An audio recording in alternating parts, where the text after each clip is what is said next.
Hello, I'm Bill LeMay, and thank you for watching Community Matters. We hope you'll continue to watch as we discuss issues facing our community and provide you with the resources and information needed to find solutions.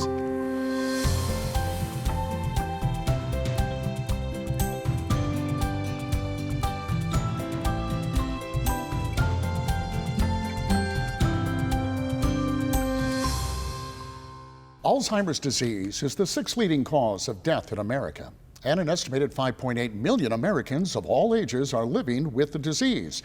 Still, many people don't know much about Alzheimer's. Jenn Briand is the Senior Manager of Development at the Alzheimer's Association, and she's here to give us some insight into Alzheimer's disease. And Jenn, welcome to the show. Thank you for having me, Bill. I appreciate it. This is a scary disease, we're hearing more and more about it, but can you just give us kind of a basic background on what is Alzheimer's for those who may not know about it? So Alzheimer's is a neurodegenerative disease, and the way I like to describe it to people is it is part of dementia. So dementia is the umbrella term, it's the overall term. It's similar to saying, oh, I have cancer.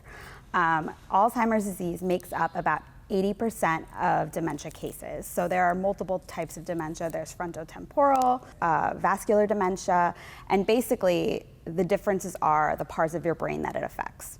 But it is a neurodegenerative disease. It gets worse over time, and there's no way to prevent it or slow it down or stop it.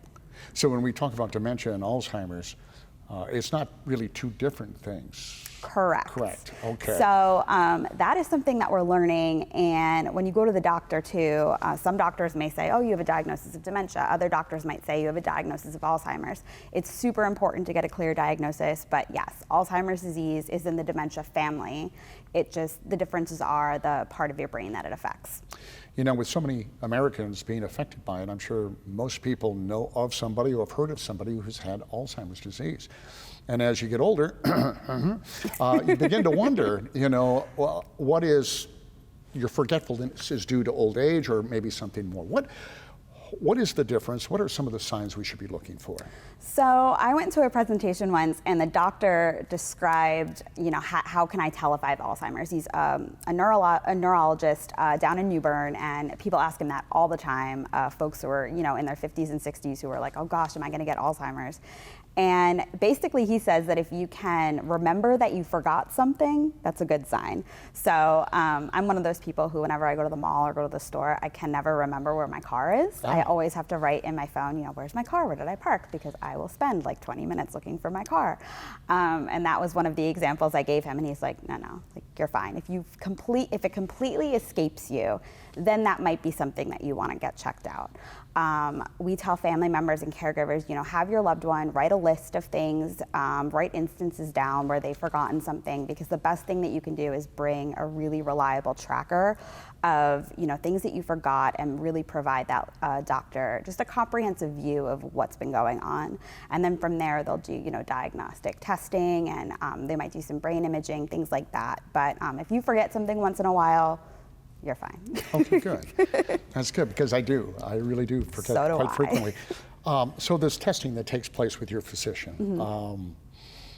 If you feel that you're suffering from this or you're worried about it, you can go to your general practitioner and you begin there. Is the testing fairly simple? I mean, what's the process? It takes a while. The testing is quite comprehensive. I would recommend first and foremost to go to your general practitioner, say, I'm having some memory issues, I'm a little concerned about this, and ask them if they have ever diagnosed someone with Alzheimer's disease. If they're familiar with diagnosing somebody with Alzheimer's, then, do that, go to them, see them, and take the process from there. I would say that if they're not familiar with diagnosing someone with Alzheimer's, then I would recommend looking up a doctor or asking them if they have any recommendations on somebody who is familiar with diagnosing Alzheimer's. What you don't want to happen is to not be in the best position to get the clearest diagnosis possible. Now, it isn't just it's primarily an older person's disease, I get that, but it affects people of all ages.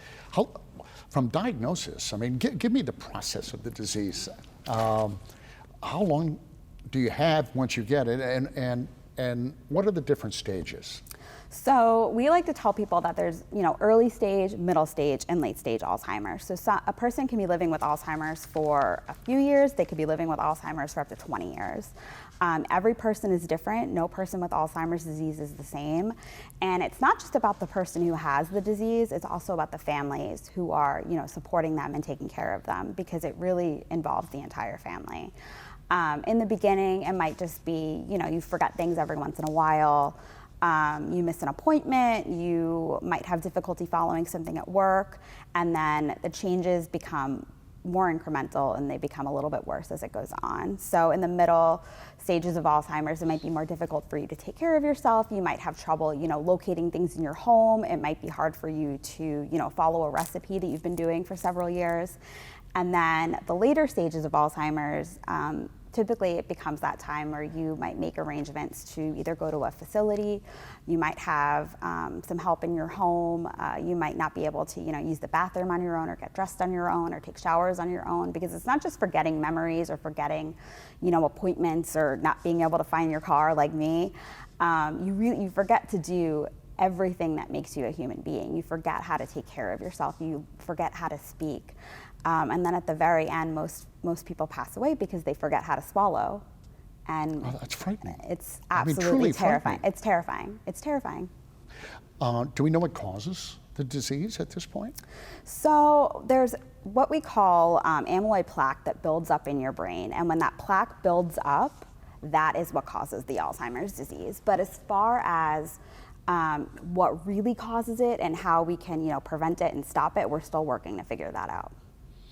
Oh, I have a lot more to talk about, and if you have questions, I think I have my questions here. We'll cover it because it is a very scary disease, and it seems as though everybody knows someone and people are talking about it. So when we come back, we'll continue going over some of the reasons for Alzheimer's, some of the treatments, and the Alzheimer's Association as they battle Alzheimer's. So stick around.